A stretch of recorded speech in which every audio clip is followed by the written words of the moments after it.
26 question, back exercise. A and B are partners in a firm sharing profits in 3:2.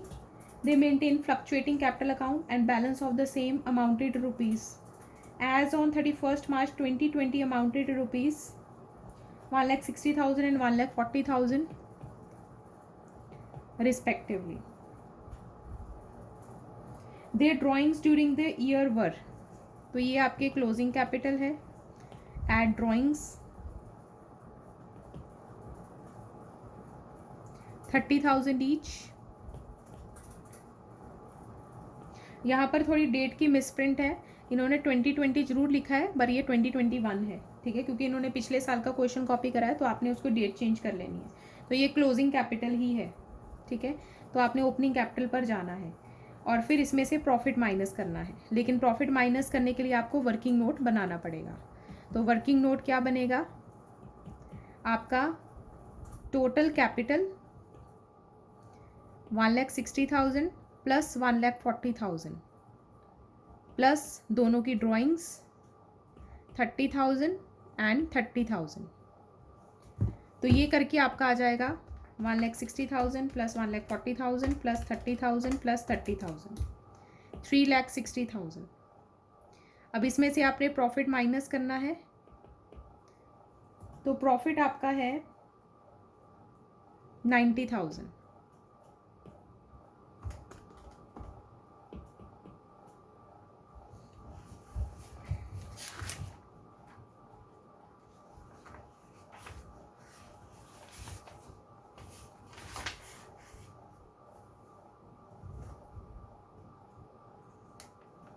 ठीक है, ये profit including interest on capital है. तो अब हम क्या करेंगे? Profit excluding interest on capital कैसे निकालेंगे? अभी आपकी ओपनिंग कैपिटल आ गई है, इसके ऊपर इंटरेस्ट कितना लगेगा? आपका इंटरेस्ट गिवन है 10%, तो आपका ओपनिंग कैपिटल पर इंटरेस्ट आया 27,000, ठीक है. तो अब आपके डिविजिबल प्रॉफिट कितने हुए? डिविजिबल प्रॉफिट 90,000 में से इंटरेस्ट माइनस कर दोगे 27,000, तो ये आ जाएगा 63,000. अब 63,000 को आप यहाँ पे बांट दोगे. 63,000 को 3:2 में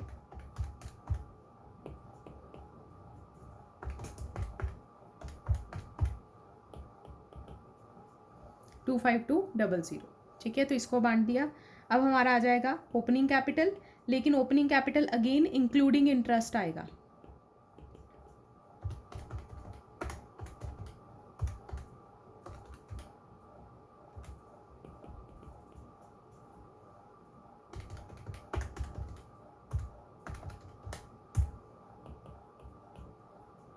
तो इसके ऊपर आपने इंटरेस्ट ऑन कैपिटल निकालना है. तो इंटरेस्ट ऑन कैपिटल, अब क्योंकि इसमें इंटरेस्ट इंक्लूडेड है तो आपने फॉर्मूला क्या लगाना है? Into 10 divided by 110, 144,800 into 10 divided by 110. तो ये आपका है 13836.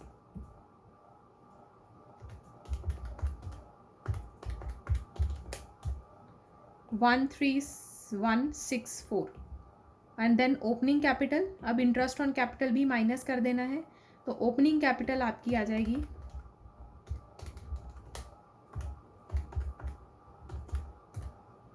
138,364 और इसकी आ जाएगी 131,636, ठीक है. तो अगर कोई ड्राइंग्स एंड प्रॉफिट के अलावा भी कोई एडजस्टमेंट बीच में इंक्लूडेड है तो आपने उसको भी बीच में से निकालना पड़ेगा. तो इंटरेस्ट ऑन कैपिटल भी आपको माइनस करनी पड़ेगी, ठीक है.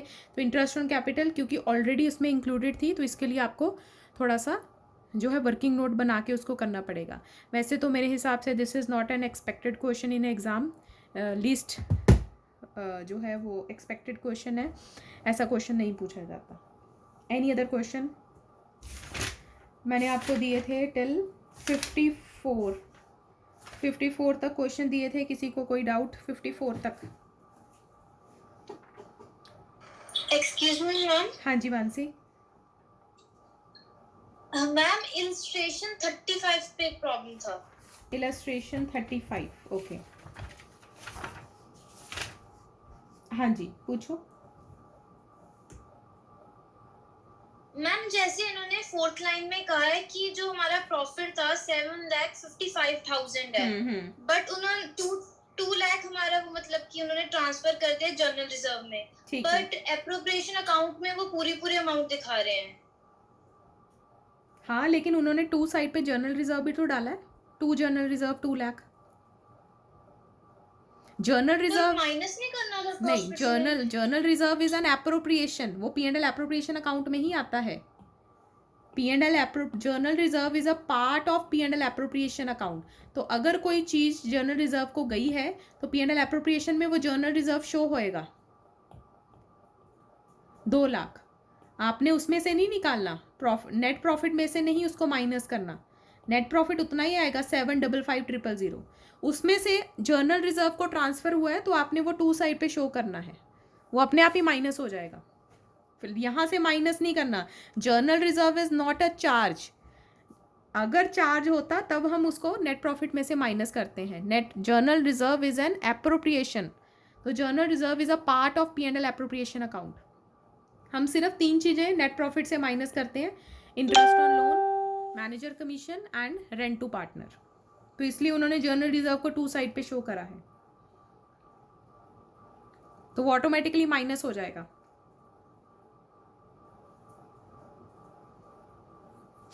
सानिया, आपने भी कुछ ऐसा मेरे से पूछा था जर्नल रिजर्व का, वो क्या पॉइंट था?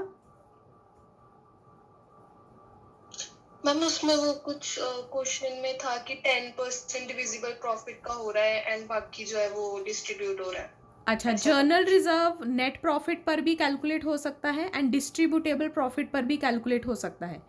नेट प्रॉफिट ये है जो आपको गिवन होता है, ठीक है। डिविजिबल प्रॉफिट जो लास्ट में प्रॉफिट आता है after all appropriation, that is divisible profit. तो आपको उसके लिए सबसे पहले बाकी सारी एडजस्टमेंट्स करनी पड़ेगी, salary, commission, interest on capital, interest on drawing, बाकी सारी एप्रोप्रिएशंस पहले करनी पड़ेंगी। उसके बाद जो नेट प्रॉफिट आएगा सारी एडजस्टमेंट्स करने के बाद, उसका जब आप परसेंटेज निकालते हो दैट इज़ डिविजिबल प्रॉफिट, ठीक है। ये नेट प्रॉफिट है और जो सारी एडजस्टमेंट्स के बाद प्रॉफिट आता है वो डिविजिबल प्रॉफिट होता है।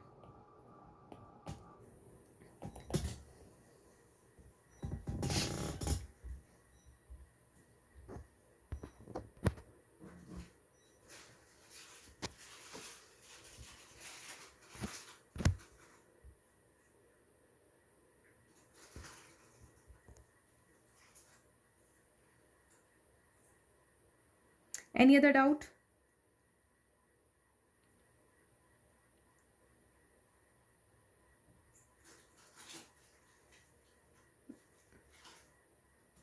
डाउट पूछते रहा करो, जिसको भी जो डाउट है, ठीक है। डाउट क्लास ही आपके, अब डाउट्स ही लेने हैं।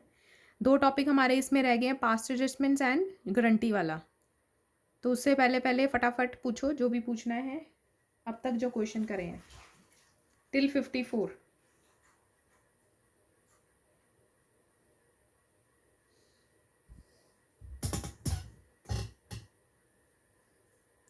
दो मिनट दे रही हूँ, सोचो।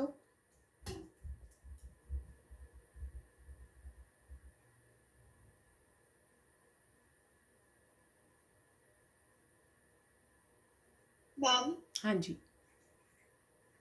मैम इसमें जो ड्राइंग वाले क्वेश्चंस हैं तो उसमें जैसे उन्होंने बोला कि स्टार्टिंग ऑफ द क्वार्टर या फिर एंडिंग, तो उसमें हम उसको 4 से मल्टीप्लाई कर देते हैं, 4 से नहीं 4 से मल्टीप्लाई कर देते हैं, हाँ, टोटल ड्राइंग्स निकालने के लिए। बिल्कुल। तो जैसे इसमें 36 क्वेश्चन है, उसमें से मिडिल ऑफ द मंथ बोला है, तो उसको नहीं मल्टीप्लाई करेंगे हम? मतलब मिड ऑफ मंथ मतलब एवरी है तो एवरी मंथ है, चाहे मिड ऑफ मंथ है तो आपने पहले इंटू 12 करना है।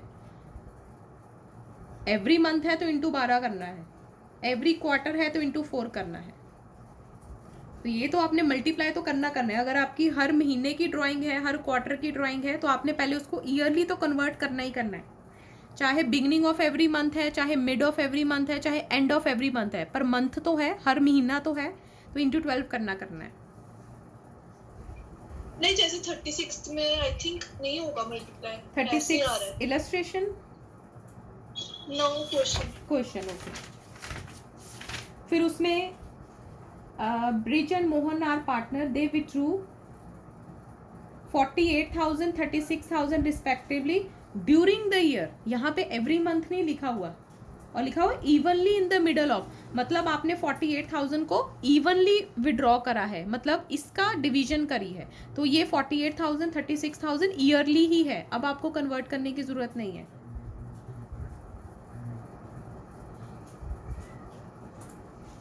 ठीक है.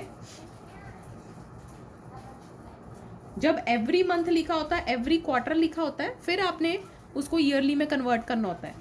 तो अगर लिखा है कि उन्होंने विड्रॉ करा है 48,000 36,000 थ्रू आउट द ईयर या फॉर द ईयर, तो फिर वो लमसम ही है, वो पूरा साल का ही है, फिर आपने उसको कन्वर्ट नहीं करना ईयर में.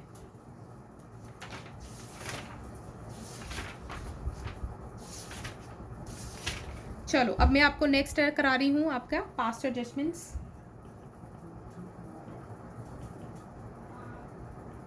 पास्ट एडजस्टमेंट्स के लिए आपको 5 चीज़ों की क्लैरिटी होनी पड़ेगी. सबसे पहले कौन सी आइटम पार्टनर के लिए इनकम है एंड कौन सी पार्टनर के लिए एक्सपेंस है. तो सबसे पहले interest on capital. Interest on capital partner के लिए इनकम है, तो उसके लिए ये क्रेडिट है. ठीक है, क्रेडिट है, प्लस है. तो मैं इसके साथ साथ क्रेडिट एंड प्लस लिखूंगी, तो यहाँ पे साइंस भी इम्पॉर्टेंट है. ठीक है. दूसरा salary commission. Again salary and commission जो है पार्टनर के लिए इनकम है, उनको मिलती है, और इसका बैलेंस क्रेडिट होता है उनके लिए ऑन प्लस साइन. तीसरा प्रॉफिट्स अगेन इनकम है पार्टनर्स के लिए, उनको मिलती है, क्रेडिट है एंड प्लस है. चौथा है interest on drawings. Interest on drawing उनके लिए खर्चा है, एक्सपेंडिचर है, डेबिट बैलेंस है एंड माइनस साइन है. लॉसेस अगेन एक्सपेंडिचर है, खर्चा है, लॉस है, डेबिट बैलेंस है एंड माइनस है. तो आपने ये ऐसे याद रखना है किसका बैलेंस क्रेडिट है किसका. तो सिंपल सी बात है, जो पार्टनर की इनकम है उनके बैलेंसेस क्रेडिट है और वो पॉजिटिव फिगर्स हैं, और जिनके बैलेंसेस जो खर्चे हैं interest on drawing and loss उनके बैलेंसेस नेगेटिव हैं. ठीक है, वो हम माइनस मान के चलेंगे. तो पास्ट एडजस्टमेंट्स के लिए आपको एक एनालिटिकल टेबल बनाना है. एनालिटिकल टेबल, और उस टेबल में जितने पार्टनर्स हैं उतने आपने अकाउंट खोलने हैं, और एक फर्म का अकाउंट खोल लेना है, A B C और एक फर्म का. तो हम यहाँ पे जो मिसिंग होता है, जैसे सैलरी नहीं दी पार्टनर को, कमीशन नहीं दी किसी को, तो हम उसको डालते चलेंगे. जिसको नहीं मिली तो A को C को सैलरी मिलनी थी, B को कमीशन मिलनी थी, और उसके ऊपर हम उसका बैलेंस लिखते जाएंगे. तो सैलरी इनकम है तो हम यहाँ पे क्रेडिट लिखते जाएंगे, सैलरी इनकम है, क्रेडिट.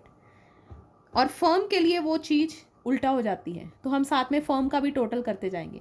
तो अगर पार्टनर के लिए इनकम है तो फर्म के लिए वो नुकसान, क्रेडिट डेबिट बैलेंस है. ठीक है, तो हमेशा ऑपोजिट बैलेंसेस फर्म के लिए यूज़ करे जाते हैं. उसके बाद interest on capital. Interest on capital का अगेन इंपॉर्टेंट पॉइंट है कि ये ओपनिंग कैपिटल पर होता है. तो अगेन इसका वर्किंग नोट बनने के काफ़ी चांसेस हैं कि आपको क्लोजिंग कैपिटल दे दी जाए और आपने ओपनिंग कैपिटल निकालनी है. तो इंटरेस्ट ऑन कैपिटल अगेन आपने दे दी सबको, और इंटरेस्ट ऑन कैपिटल अगेन क्योंकि इनकम है तो यहाँ पे हम क्रेडिट लिख देंगे, एंड फर्म का उसका ओपोजिट हो जाएगा, तो ये डेबिट हो जाएगा. ठीक है.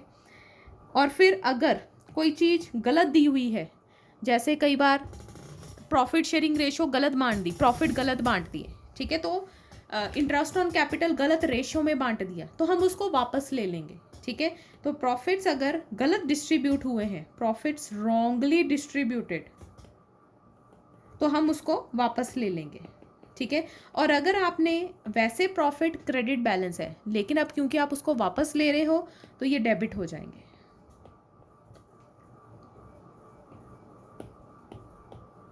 ठीक है, तो इनकम अगर वापस ले रहे हो तो उसका जेंडर चेंज हो जाएगा. तो वैसे प्रॉफिट क्रेडिट बैलेंस है, लेकिन क्योंकि आप उससे वापस ले रहे हो तो वो डेबिट हो जाएगा, और फर्म के लिए उल्टा हो जाएगा, फर्म के लिए वो क्रेडिट हो जाएगी। एंड देन फाइनली आप क्या करोगे, इन एडजस्टमेंट्स का टोटल निकालोगे, ठीक है। और मैं आपको टोटल कैसे निकालेंगे, क्रेडिट प्लस होता है, डेबिट माइनस, तो प्लस प्लस माइनस, यहाँ पे आप एक फिगर निकालोगे। इनमें से अब जैसे आप मैथ्स में करते हो, जो भी बड़ा होएगा, प्लस प्लस वाले साइन बड़े हैं तो यहाँ पे प्लस क्रेडिट आ जाएगा, माइनस वाला बड़ा है तो यहाँ पे डेबिट आ जाएगा। तो अकॉर्डिंगली आपने यहाँ पर साइंस डालने हैं, जो भी इनमें से बड़ा होएगा। क्रेडिट वाले बड़े होंगे तो क्रेडिट आ जाएगा, डेबिट तो फर्म का ऑपोजिट हो जाएगा। एंड देन यहाँ पर जो बैलेंस आएगा, अगर यहाँ पे फर्म का डेबिट आया तो मतलब लॉस है, और अगर यहाँ पे क्रेडिट आया तो मतलब प्रॉफिट है। And ultimately it is divided among the partners, तो जो भी आएगा प्रॉफिट या loss distributed among partners.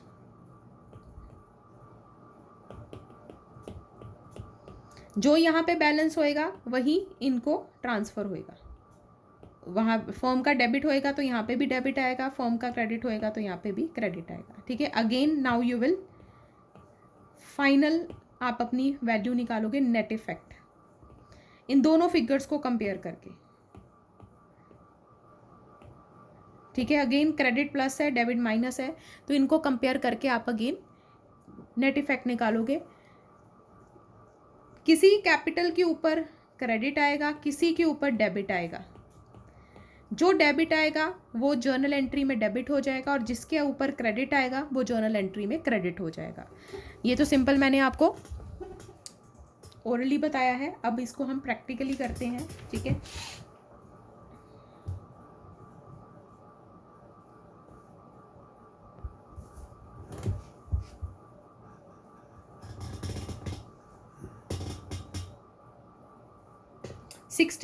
Back question 63. Meeta and Usha are partners in a firm, sharing profits in 2:3. Capital as on 1st April 2015 showed balances of 1,40,000, 1,20,000 respectively. Drawings दी हुई हैं 32,000, 24,000 during the year 15-16. Both the amounts were withdrawn on 1st January. तो time is important क्योंकि interest on drawing पे time लगेगा. It was subsequently found that following items had been omitted while preparing final accounts for the year. तो interest on capital missing है, interest on drawing missing है, and commission to Meeta missing है। तो अब आपको इनको करेक्ट करना है और रेक्टिफाइंग एंट्री पास करनी है। तो हम पहले एनालिटिकल टेबल बनाएंगे।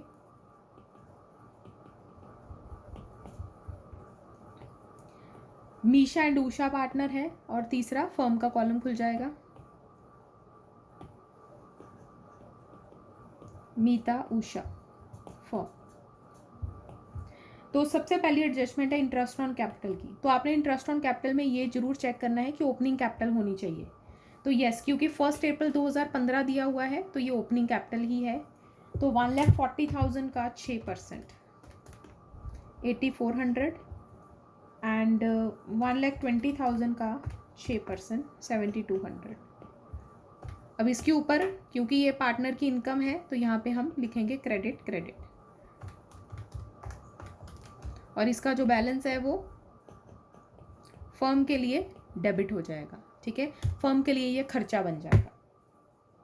Next is interest on drawings.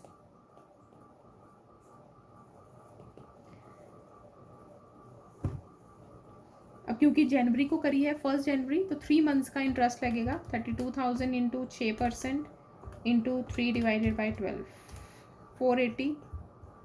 और इंटरेस्ट ऑन ड्राइंग में ये याद रखना है, कुछ टाइम नहीं गिवन तो 6 महीने लगाने हैं, भूलना नहीं है। इंटरेस्ट ऑन ड्राइंग में टाइम नहीं मेंशन तो 6 मंथ्स लगाने हैं। 24,000 इंटू 6% 720।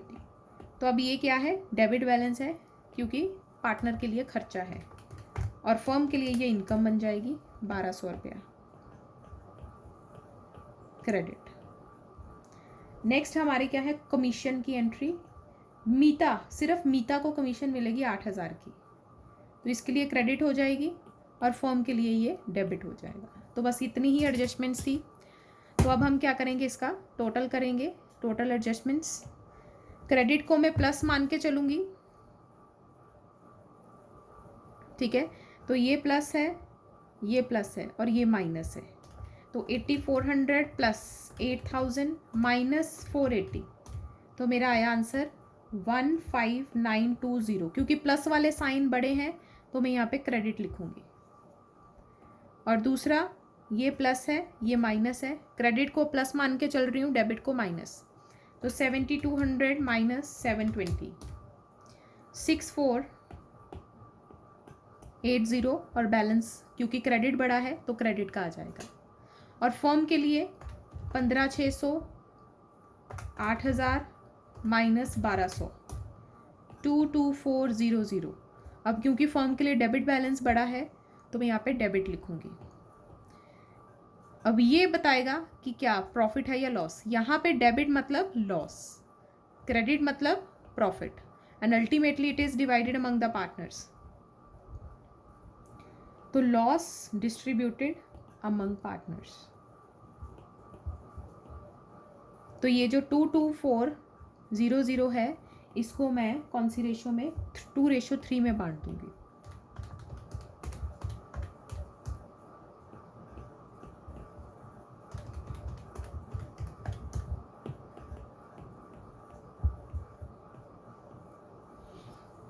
तो अगेन जो यहाँ पे आएगा वही यहाँ पे लॉस डिस्ट्रीब्यूट हुआ है पार्टनर्स में, तो debit balance, and last will be net effect. तो अगेन इन दोनों फिगर्स को कंपेयर करो, ठीक है। तो 15920 माइनस 8960, तो 6960, दोनों में से कौन बड़ा है, क्रेडिट। 13440 माइनस 6480, कौन बड़ा है, डेबिट, ठीक है। तो हमेशा एक जैसी फिगर्स आएंगी, लेकिन एक क्रेडिट हो रहा होएगा, दूसरा डेबिट, ठीक है। तो जो डेबिट हो रहा है वो जर्नल एंट्री की उषास कैपिटल अकाउंट डेबिट हो जाएगा 6960, और जिसके ऊपर क्रेडिट आ रहा है वो जर्नल एंट्री में क्रेडिट हो जाएगा टू मीताज कैपिटल अकाउंट 6960। तो ऐसे हम पार्ट्स एडजस्टमेंट्स करते हैं, ठीक है। और प्रॉफिट के बारे में हमेशा बच्चे कंफ्यूज हो जाते हैं कि प्रॉफिट कब वापस लेना है। प्रॉफिट सिर्फ तब वापस लेना है जब वो गलत रेशो में डिस्ट्रीब्यूट हुआ है। अदरवाइज कई इलस्ट्रेशंस में वो प्रॉफिट को वापस ले लेते हैं हर केस में, लेकिन उसकी ज़रूरत नहीं है। हर केस में वापस लेने की ज़रूरत नहीं है, सिर्फ तब वापस लेना है अगर वो गलत रेशो में बटा है।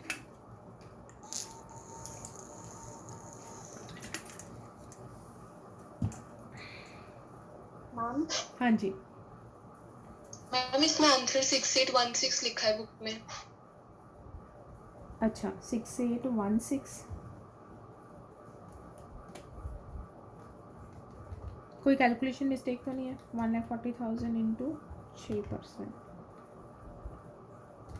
वो मैम अपने इंटरेस्ट ऑन ड्रॉइंग्स में मंथली लगाए उषा के मुझे लगता है मैंने डिवाइडेड बाय 2 तो नहीं कर दिया। 24,000 इंटू 6% इंटू 3 डिवाइडेड बाई 12। हाँ, इसका 360 आना था, बस उसी का ही फ़र्क है।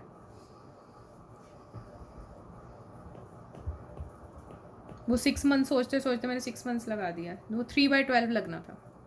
मीता का ठीक है, उसका ही प्रॉब्लम है, बाकी आगे एडजस्टमेंट्स इसकी होएगी, ठीक है।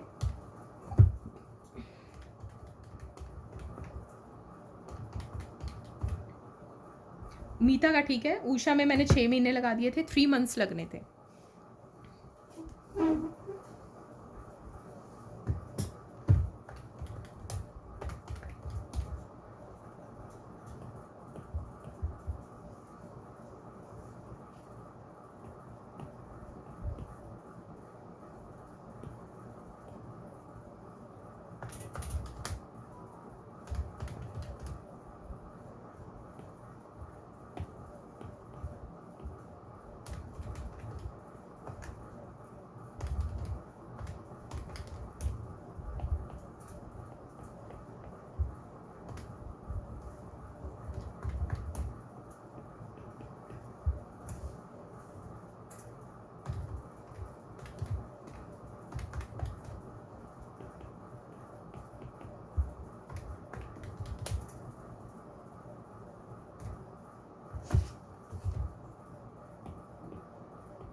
ठीक है।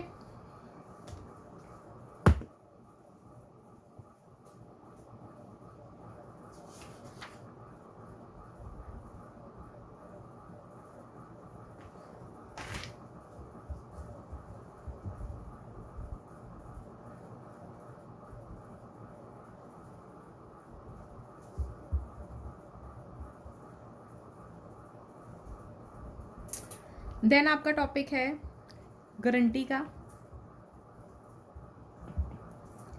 गारंटी के टॉपिक में P&L एप्रोप्रिएशन अकाउंट जब बनता है तो आपका बाय नेट प्रॉफिट हाँ जी, सत श्री अकाल सर। To hello. हाँ जी सर, मुझे भी पेंडिंग ही आ रहा है। एडजस्टमेंट सारी सैलरी कमीशन फगवाड़े कदों चक्कर लगाने, कल आना है परसों कदों? Interest on capital interest on drawings. बस ठीक है, कल सवेरे पिक करवा लो सर। नहीं आएगी ना, आनी नहीं चाहिए। ये ना कि सर्वर का बहुत बुरा हाल है सर, नहीं कर सकते। उस दिन 15 मिनट।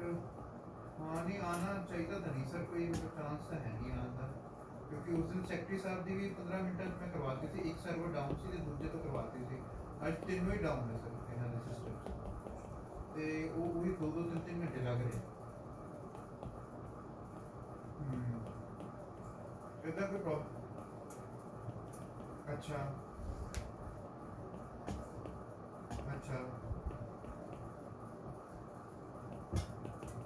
नहीं ਤੇ ਤੁਸੀਂ ਅਗਰ मैं ਉੱਥੇ ਤੁਹਾਨੂੰ ਲਿੰਕ ਭੇਜਦਾ ਵੀਡੀਓ ਰਿਕਾਰਡਿੰਗ ਦਾ, ਤੇ ਤੁਹਾਨੂੰ ਉੱਥੇ ਕਰਵਾਦਾ ਮੈਂ ਵੀਡੀਓ ਰਿਕਾਰਡਿੰਗ ਵੀ ਤੁਹਾਨੂੰ ਪ੍ਰੋਬਲਮ ਨਹੀਂ।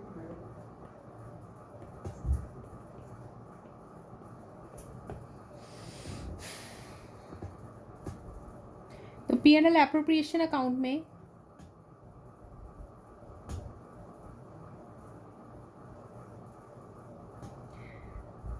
गारंटी हमेशा लास्ट स्टेप में आती है जब हम प्रॉफिट को डिवाइड करते हैं। ठीक है, सपोज यहाँ पे प्रॉफिट आया 3 लाख और XYZ पार्टनर्स हैं, तो प्रॉफिट डिस्ट्रीब्यूट हुआ इक्वली 1 लाख 1 लाख 1 लाख का। लेकिन Z को गारंटी मिली हुई थी कि उसको 1,20,000 की गारंटी मिली हुई थी कि उसको 1,20,000 का प्रॉफिट मिलेगा। तो अब उसकी जो डेफिशिएंसी है 20,000 की, हम उसको दे देंगे। नाउ क्वेश्चन अराइजेस कि अगर किसी पार्टनर को गारंटी मिली हुई है तो उसकी डेफिशिएंसी, ये जो डेफिशिएंसी है उसको कौन बियर करेगा? तो answer will be remaining partner. And किस रेशो में, इन विच रेशो? अगेन ये थ्योरी के लिए इंपॉर्टेंट है। अगर तो आपको क्वेश्चन में गिवन है, गिवन इन क्वेश्चन कि किस रेशो में बांटी जाएगी, फिर तो आपको क्वेश्चन के हिसाब से ही करना है एज पर क्वेश्चन। लेकिन अगर कोई इन्फॉर्मेशन नहीं है कि किस रेशो में गारंटी को बांटेंगे, तो हम इन their respective ratio, in their respective ratio मतलब अब जैसे इस क्वेश्चन में XYZ है, मैंने इक्वली लिया है, तो X एंड Y ने आपस की रेशो क्या है उनकी? इक्वल है, 1:1 है। अगर सपोज होती 3:2:1, तो X एंड Y की आपस की रेशो क्या है? 3:2। तो जो उनकी आपस की रेशो होएगी उस रेशो में वो गारंटी को, जो डेफिशिएंसी है उसको बियर करेंगे। ठीक है, तो this is important for theory question MCQ के लिए कि गारंटी को किस रेशो में बांटा जाता है। ठीक है, इन एब्सेंस ऑफ इंफॉर्मेशन। तो in absence of information in their by the remaining partner in their respective ratio, जो उनकी आपस की रेशो है। ठीक है, और अगर क्वेश्चन में गिवन है तो एज पर एग्रीमेंट। तो अब यहाँ पे दोनों इक्वली आपस में बांटेंगे, तो 10,000 X से माइनस हो जाएगा एंड 10,000 Y से माइनस हो जाएगा, और जिसको मिली है उसमें प्लस हो जाएगा। तो गारंटी का इफेक्ट सबसे लास्ट डिवीजन ऑफ प्रॉफिट में आता है।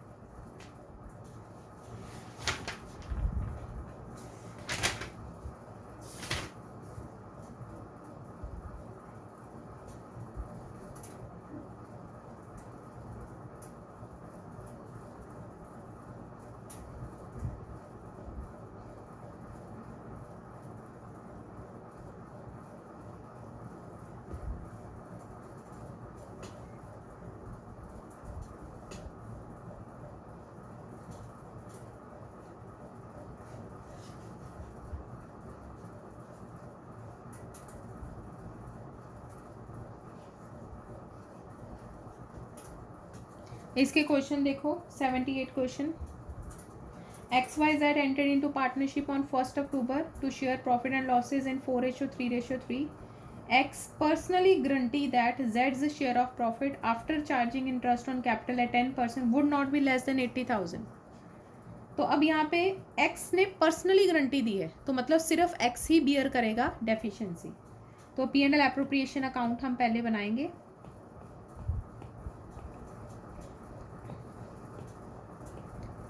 बाय नेट प्रॉफिट आपको गिवन है 1,60,000 और इंटरेस्ट ऑन कैपिटल. और ये ध्यान रखना है, टाइम का ध्यान रखना है, क्योंकि 1 अक्टूबर को आपकी पार्टनरशिप स्टार्ट हुई है, तो आपने 6 मंथ्स का ही इंटरेस्ट देना है. तो XYZ का इंटरेस्ट 6 मंथ्स का ही आएगा. 3 लाख इंटू 10% 30,000, तो इसका आ गया 15,000. 3 लाख इंटू 2 लाख इंटू, तो इसका आ गया 10,000. 1,50,000 7,500.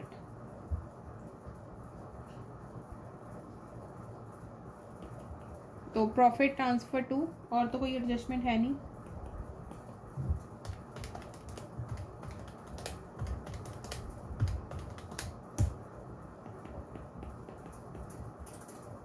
वन 275. इसको हम XYZ में बांट देंगे 4:3:3 में.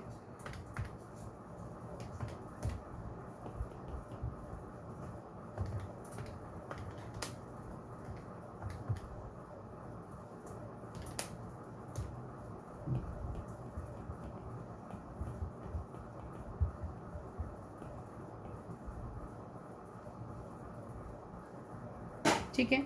अब Z को गारंटी मिली हुई है कितनी, 80,000 की, लेकिन वो पूरे साल की है. 80,000 इन अ ईयर, लेकिन हम तो 6 महीने बना रहे हैं, तो इसका हाफ कर देना है 6/12. तो 40,000 की यहाँ पे गारंटी है, क्योंकि हाफ ईयर ही हुआ है. 80,000 पूरे साल की गारंटी है, लेकिन अभी हमारे 6 मंथ्स हुए हैं, तो हम 6 मंथ्स की गारंटी से कंपेयर करेंगे. तो 40,000 माइनस 38250, तो डेफिशिएंसी कितनी है 1750 की, तो ये हम प्लस कर देंगे. और डेफिशिएंसी किसने बियर करनी है, X ने, तो X में से 1750 माइनस हो जाएगा,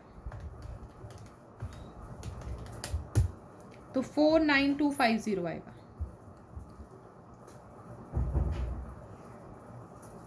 ठीक है.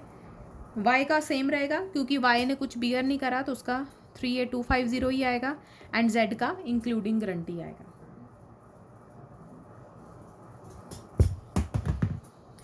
आगे 82 क्वेश्चन देखो.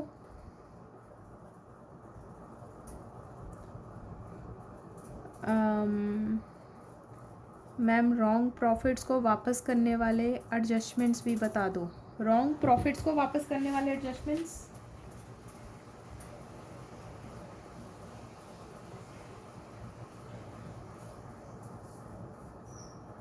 कोई ढूंढती हूँ क्वेश्चन जिसमें गलत प्रॉफिट हो.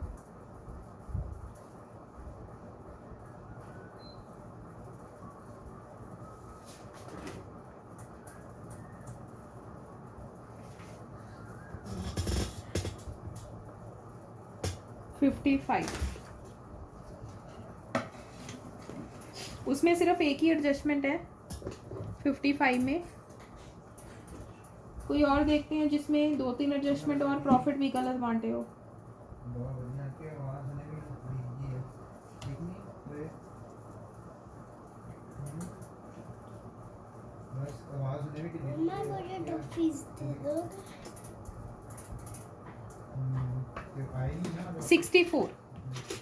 $64 देखो, इसमें गलत. A B C are partners in a firm. Their fixed capital was 60,000, 40,000 and 20,000. Their profit sharing ratio, अब profit sharing ratio क्या है, 2:2:1. According to partnership deed, they were entitled to interest on capital at 5% per annum. In addition, B was entitled to a salary of 1,500 per month. C was entitled to commission of 5% of profit after charging interest on capital. but before charging salary payable to B. The net profit for the year 80,000 were distributed in the ratio of capital. तो अब यहाँ पे profit क्या उन्होंने कर दिए, profit distributed in ratio of capital. तो जबकि प्रॉफिट शेयरिंग रेशियो 2:1 थी, उन्होंने प्रॉफिट किस रेशियो में डिस्ट्रीब्यूट कर दिए, कैपिटल की रेशियो में. और कैपिटल की रेशियो क्या है, 6:4:2. कैसे निकाली, 60,000, 40,000, 20,000. तो क्या रेशियो जो कॉमन होते हैं उसको निकाल दो. तो 2 से सारे डिविजिबल हैं, तो 3:2:1 में उन्होंने प्रॉफिट बांट दिया, जबकि 2:1 में बांटना था. तो प्रॉफिट उन्होंने कैपिटल रेशियो में डिस्ट्रीब्यूट कर दिया without providing for the above adjustments. तो अब हमें क्या करना है, एडजस्टमेंट टेबल बनाना है, एनालिटिकल टेबल.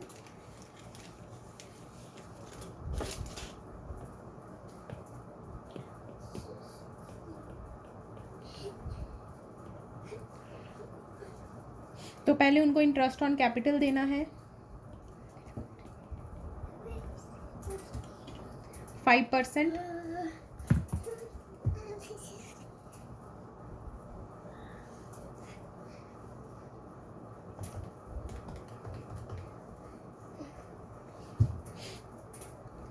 $3,000.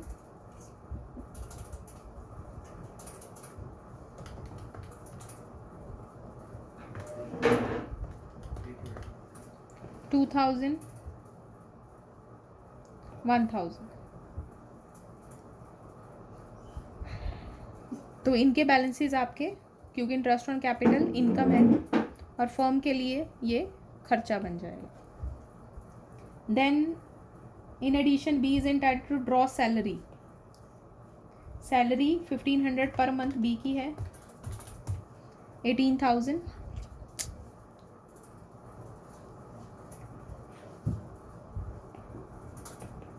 उसके लिए इनकम, फर्म के लिए खर्चा. सी वॉज एंटाइटल्ड टू कमीशन. सी की कमीशन थोड़ी ट्रिकी है क्योंकि वो सीधी सीधी नहीं निकाली. उसने कहा है 5, सी की जो कमीशन है वो 5% ऑफ प्रॉफिट्स है, लेकिन उन प्रॉफिट में से इंटरेस्ट ऑन कैपिटल माइनस करना है आफ्टर चार्जिंग. ठीक है, salary but before charging salary. तो सैलरी नहीं माइनस करनी, सिर्फ इंटरेस्ट ऑन कैपिटल माइनस करना है. तो आपको प्रॉफिट कितना दिया हुआ है, 80,000. 80,000 में से हमने इंटरेस्ट ऑन कैपिटल माइनस करना है. तो इंटरेस्ट ऑन कैपिटल हमारा टोटल कितना आया था, तीनों का मिला के 6,000. तो 6,000 माइनस करना है. 74,000. तो इसका 5% उसकी कमीशन है इंटू 5%, 3,700. ठीक है, तो सी की कमीशन 3,700. तो ये क्रेडिट और फर्म के लिए डेबिट.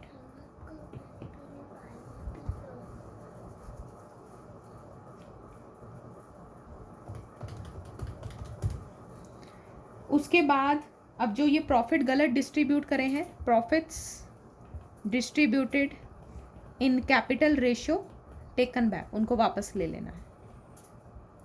तो प्रॉफिट आपके हैं 80,000. 80,000 को 3:2:1 से वापस ले लेना है.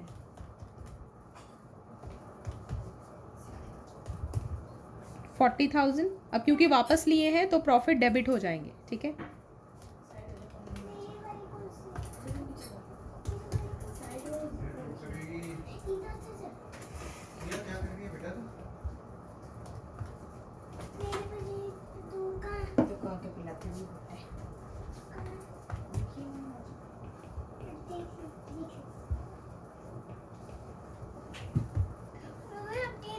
तो फर्म के लिए ये क्रेडिट हो जाएगा क्योंकि प्रॉफिट वापस ले लिया फर्म ने.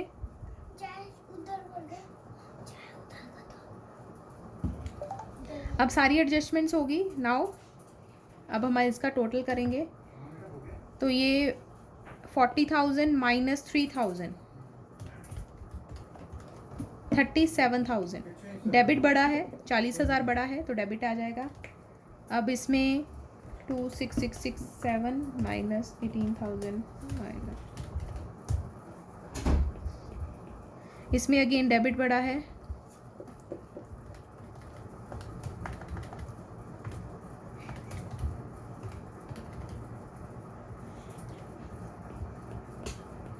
इसमें भी डेबिट बढ़ा है, तो सबके डेबिट आ रहे हैं। तो फर्म के लिए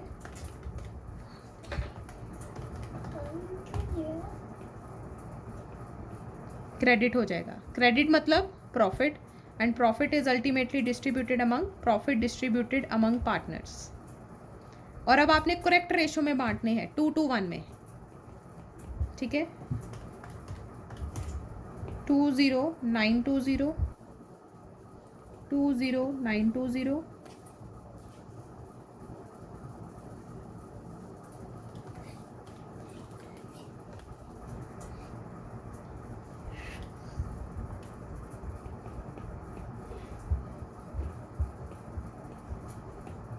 जो साइन यहाँ पे है वही सबका होएगा। अब now last step is net effect. तो अगेन इन दोनों को कंपेयर करेंगे। 37,000 माइनस 16080,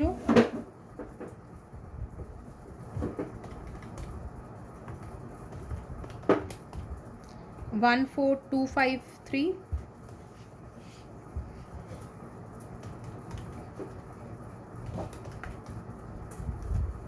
1827। और बैलेंसेस कौन बड़ा है? इसमें डेबिट बड़ा है, इसमें क्रेडिट बड़ा है, और इसमें क्रेडिट बड़ा है, ठीक है। तो एज कैपिटल, अच्छा यहाँ पे क्योंकि फिक्स्ड कैपिटल अकाउंट्स हैं, स्टार्टिंग में क्वेश्चन में उन्होंने लिखा है कि देयर फिक्स्ड कैपिटल्स वर, तो हम करंट अकाउंट इन्वॉल्व करेंगे जर्नल एंट्री में, ठीक है। तो इस चीज़ का ध्यान रखना है, जब भी फिक्स्ड कैपिटल है तो आपने करंट अकाउंट इन्वॉल्व करने हैं। तो as current account debit 16080, 2 B's current account, 2 C's current account, ठीक है। तो 14253 एंड 1827। तो ऐसे अगर प्रॉफिट गलत डिस्ट्रीब्यूट है तो ऐसे आपने उसको वापस लेना,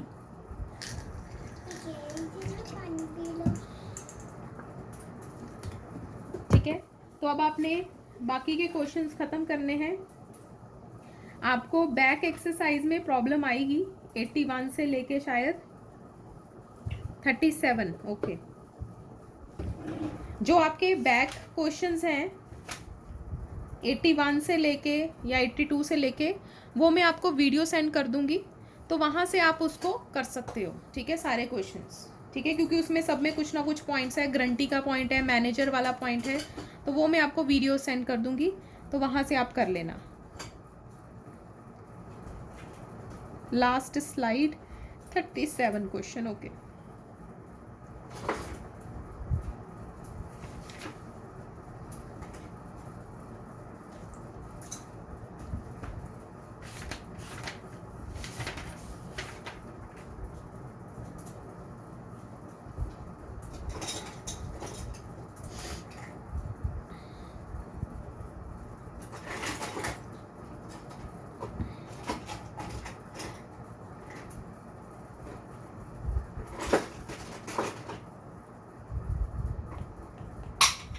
देखो, they withdrew 10,000 on 15 day of every month, तो 10,000 हर महीने, तो इंटू 12।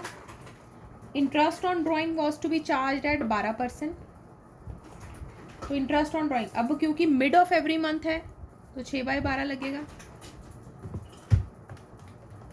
15 मिड होती है ना, तो 7,200 आ जाएगा। 15 ऑफ एवरी मंथ मतलब मिड है, मिड ऑफ एवरी मंथ, तो आपका टाइम फिर 6/12 लगेगा।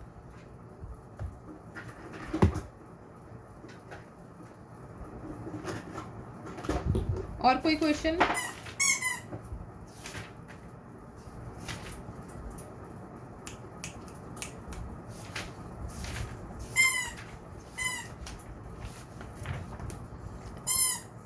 ओके, चलो टाइम हो गया है। अब आपने बाकी के क्वेश्चंस करने हैं, ठीक है। बाकी जो लास्ट क्वेश्चंस है उसकी मैं वीडियो सेंड कर दूंगी, आप उसमें से देख सकते हो।